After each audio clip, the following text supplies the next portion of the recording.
English నేర్చుకోవడం అనర్గళంగా మాట్లాడడం మీ కల వెంటనే కాల్ చేసి క్లాసెస్కి రిజిస్టర్ అవ్వండి.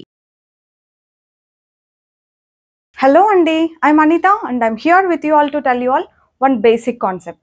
Yes or no type of question అడగాలి అంటే హెల్పింగ్ వర్బే ఫస్ట్ ఉండాలి. అది రూల్. ఎందుకని వీటిని yes or no type of questions అనాలి? ఈజ్ షీ స్లీపింగ్ అని అడిగితే ఎస్, లేదంటే నో ఆన్సర్ చెప్తే సరిపోయింది, చూసారా? అందుకే దీన్ని yes or no type of question అంటాం. అంటే ఏ క్వశ్చన్స్కి అయితే ఎస్ లేకపోతే నో ఆన్సర్ చెప్తే సరిపోతుందో అట్లాంటి క్వశ్చన్స్ అన్నిటినీ yes or no type of questions అంటాం. అలాంటివన్నీ ఏదో ఒక హెల్పింగ్ వర్బ్తోనే స్టార్ట్ అయి ఉండాలి.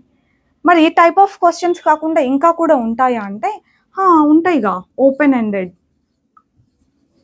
ఈ పేర్లు మీరు గుర్తుపెట్టుకోకపోయినా పర్లేదు, బట్ ఊరికే అప్పుడప్పుడు మా అలాంటి ట్రైనర్స్ వాడుతుంటారు, అప్పుడు అర్థం కావాలి కాబట్టి మీరు తెలుసుకోవాలంతే. ఓపెన్ ఎండెడ్ క్వశ్చన్స్ అంటే ఎలా ఉండాలి తెలుసా? ఇప్పుడు దీనికి ఒక రూల్ ఉందా, హెల్పింగ్ వర్బే స్టార్టింగ్లో ఉండాలి అని. దీనికి కూడా ఒక రూల్ ఉంటుంది. అదేంటంటే ఫస్ట్ WH వర్డ్ ఉండాలి, దాని తర్వాత వెంటనే ఒక హెల్పింగ్ వర్బ్ ఉండాలి. WH వర్డ్ ఉండాలి, వెంటనే ఒక హెల్పింగ్ వర్బ్ ఉండాలి. దీన్ని ఓపెన్ ఎండెడ్ క్వశ్చన్స్ అంటాం. వీటికి ఎస్ ఆర్ నో చెప్తే సరిపోదు. Like where did you learn English? Yes, no సరిపోదు. చూడండి, did you learn English? English నేర్చుకున్నావా? ఇట్లా అడిగితే ఇది yes or no type of question. చూసారా, హెల్పింగ్ వర్బ్తో స్టార్ట్ అయింది. నేర్చుకున్నారా? Yes, no. చూసారా, సరిపోయింది. Yes, no, okay, fine. Where did you learn? When did you learn? How did you learn? How, where, when, ఇలా క్వశ్చన్ వర్డ్ ఒకటి first పెట్టి తర్వాత హెల్పింగ్ వర్బ్ పెడుతున్నాను. చూడండి, వేర్ డిడ్ యూ లర్న్? ఎక్కడ నేర్చుకున్నావు? ఎస్, నో సరిపోదు. అలా కొంచెం ఆన్సర్ చెప్పాల్సి వస్తుంది వీటికి. ఇక్కడైతే ఎస్, నో సరిపోదు. ఈ క్వశ్చన్స్ ఎట్లా ఫామ్ చేయాలి అని మళ్ళీ చూద్దాంలేండి. బట్ ప్రస్తుతానికైతే క్వశ్చన్ వర్డ్ తర్వాత WH వర్డ్ తర్వాత హెల్పింగ్ వర్బ్ ఉండి తీరాలి. లేదు అంటే హెల్పింగ్ వర్బ్తోనే ఒక క్వశ్చన్ అనేది స్టార్ట్ అవుతుంది. మనం కాన్సన్ట్రేట్ చేస్తున్నది దీనిపైన అనమాట. ఈ WH వర్డ్ అని ఎందుకంటాము అంటే Wతో కానీ హెచ్తో కానీ స్టార్ట్ అయి ఉంటాయి ఆ వర్డ్స్. కావాలంటే గమనించండి, వాట్, వేర్, వెన్, ఇవన్నీ Wతో స్టార్ట్ అయ్యాయి. హౌ మచ్, హౌ మెనీ, ఇట్లాంటివన్నీ హెచ్తో స్టార్ట్ అయి ఉంటాయి. Wతో కానీ హెచ్తో కానీ స్టార్ట్ అయిన ఆ క్వశ్చన్ వర్డ్స్ని WH వర్డ్స్ అంటూ ఉంటాం అనమాట. దాని తర్వాత హెల్పింగ్ వర్బ్ ఉండాలి. ఇది ఇట్లాంటిది ఏదో ఒకటి అన్నది రూల్. ప్రొనౌన్ కాంబినేషన్ గుర్తుపెట్టుకోండి. ఐ వాజ్ సేయింగ్ హెల్పింగ్ వర్బే ఫస్ట్ ఉండాలి అని. యూఆర్ కమింగ్, నో, ఈ నో ఇవన్నీ వదిలేసేయండి. ఇట్లాంటివి అసలు ఇంగ్లీష్లో ఉండవు. ఇదంతా ఇండియన్ యాక్సెంట్ అనమాట. మన వల్లే కనిపెట్టారు ఇవన్నీ. మరి వస్తున్నావా నువ్వు అన్న కన్ఫర్మేషన్ ఎట్లా తీసుకోవాలి? మరి వస్తున్నావా కాదు, వస్తున్నావా అంటే ఐ యూ కమింగ్. వస్తున్నావా కాకుండా వస్తున్నావు కదా, వస్తున్నావా అని అడగాలంటే కన్ఫర్మేషన్ కోసం యువర్ కమింగ్ ఆంట్ యూ అని అంటాం. ట్యాగ్ పెట్టొచ్చు, బట్ అది చాలా advanced. Your coming aunt you. Confirmation కోసం యువర్ కమింగ్ ఇట్లా మాత్రం అనొద్దు. Your coming right, at least right అన్న వర్డ్ యూజ్ చేయండి, కొంచెం బాగానే ఉంటుంది తప్ప ఓ, నో ఇట్లాంటివన్నీ ఇంగ్లీష్లో ఉండవు. సరేనా? ప్రాక్టీస్ చేద్దాం అనుకున్నాం రైట్ మనం ఇక్కడే.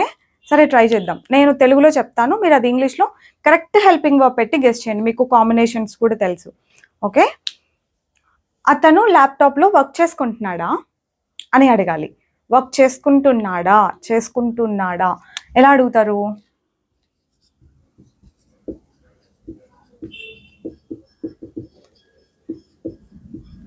Is he working on his laptop? Work చేసుకుంటూ ఉన్నాడా? చూడండి, ఇప్పుడు చేసుకుంటూ ఉన్నాడా అన్నట్టు కదా. అందుకని అతను ఈ ల్యాప్టాప్లో వర్క్ చేస్తుంటాడా? ఈ ల్యాప్టాప్లో అతను వర్క్ చేస్తుంటాడా?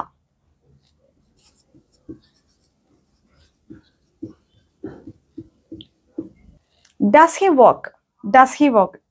చేస్తుంటాడా అంటే మామూలుగా చేస్తుంటాడా అని కదా. సో అందుకని does he work on this laptop? ఈ ల్యాప్టాప్లో వర్క్ చేస్తుంటాడా? వర్క్ చేస్తాడా ఈ ల్యాప్టాప్లో? లేదంటే నేను వాడతాను అట్లా.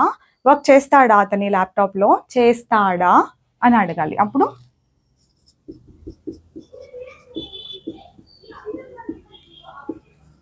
చేస్తాడా, లేకపోతే నేను తీసుకుంటా, ఇదేంటి ఫ్యూచర్ రైట్, అట్లా గెస్ చేసే మనం చెప్పాల్సి ఉంటుందన్నమాట. Will he work on this laptop? నువ్వు ఈ ల్యాప్టాప్ వాడతావా? నువ్వు ఈ ల్యాప్టాప్ వాడతావా, వాడతావా.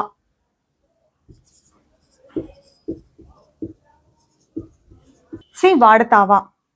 Do you use this laptop, do you use this laptop. వాడావా నువ్వు ఈ ల్యాప్టాప్, ఎందుకు ఆన్లో ఉంది, నువ్వు ఈ ల్యాప్టాప్ వాడావా అని అడగాలి. అప్పుడు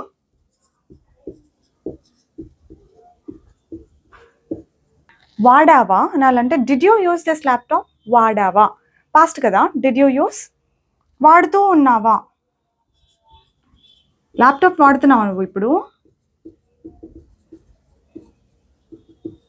I you using this laptop, I you using this laptop, ఇలా అడగాలన్నమాట క్వశ్చన్స్. మీరు ఇప్పుడు కరెక్ట్గా అడిగారని అనుకుంటున్నాను. లేదు అంటే ప్రతి ఒక్క దాని యూసేజ్ క్లియర్గా అర్థం చేసుకుని ఇట్లా వర్బ్స్ చేంజ్ చేసుకుంటూ కొన్ని రోజులు ప్రాక్టీస్ చేయండి. That's it. ఇందులో కామన్గా చేసే కొన్ని మిస్టేక్స్ చెప్పనా. డిడ్ అని యూజ్ చేసి మళ్ళీ V2 వాడడం. Did you used, did you took, did you went, did you learned, ఇట్లా డిడ్ అని యూజ్ చేసి V2 వాడడం అట్లా అస్సలు రాదు. డస్ అని యూజ్ చేస్తూ V5 యూజ్ చేయడం.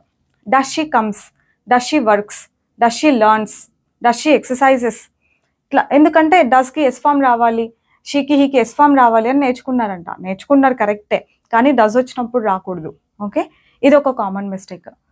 తర్వాత ఈజామార్ పెట్టి V2 వాడడం, ఇదైతే మా వాళ్ళు చాలా చేయడం చూశాను, అదొక బ్లండర్. డూ డస్ ఇవేవన్నా పెట్టి మళ్ళీ V2 వాడడం. డస్ హీ యూజ్డ్ అని చెప్పి ఇక్కడ యూనో ఐఎన్జీ ఫార్మ్స్ కానీ ఏ వర్బ్ రాకూడదు. డూ వచ్చినా ఇవి గుర్తుపెట్టుకోండి, డస్ వచ్చినా, డిడ్ వచ్చినా, విల్ వచ్చినా వర్బ్ ఎప్పుడు V1లోనే ఉండాలి. వర్బ్ ఎప్పుడు V1లోనే ఉంటుంది. ఈ మిస్టేక్ మాత్రం అస్సలు చేయొద్దు. ఐఎన్జీ ఫామ్ ఎక్కడొస్తుంది అంటే only with is are,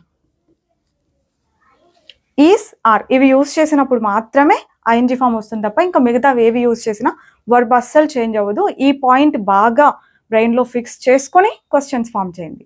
basic questions మీరు కరెక్ట్గా అడగగలగాలి ఏ టెన్సెస్ నేర్చుకోకుండా. అంటే వీటి యూసేజ్ మాత్రం క్లియర్గా నేను చెప్పింది బాగా ప్రాక్టీస్ చేయండి. చెప్పినట్టుగా వర్బ్స్ యూజ్ చేసి చేంజ్ చేస్తూ ప్రాక్టీస్ చేయండి. You will be good enough. ఓకేనా? I'll see you all with another concept next time. Bye bye. Take care. Keep learning.